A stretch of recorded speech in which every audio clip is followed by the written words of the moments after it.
ya ruhanga kandi hamwe na no abihanganye.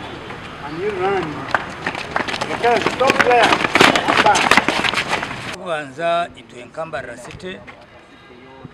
twinukishemerwa kwanga umunonga kureba ngo omashomero bwitu abasize kuruga mutimu kurimu yabirukangi abamani bari kuza kutushwekera Yanga kandi mu district ya Kitgum eyindi kumanya ngweti team je yitwa Flagging Off eri kutwesimisa itwe nkabantu eriyo neza kuri itekiko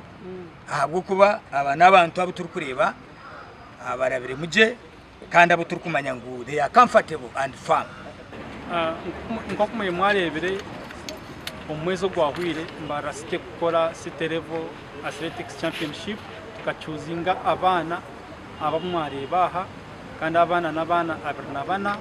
twinabishiki 12 timu ine abantu mukaga bishiki mukaga nabujo mukaga ejuna under 14 then under 12 abujo mukaga nabishiki mukaga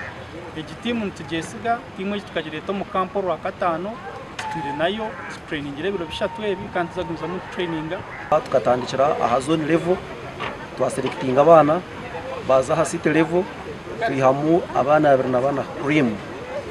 twine ubwesije bwinji ngo abana bakubaraze Kitgumu baza kutukorera cyo muhendo ahabo kuba twecyuka twaselectinga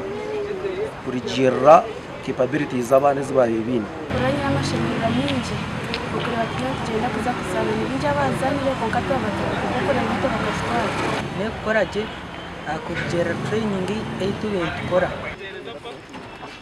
sorry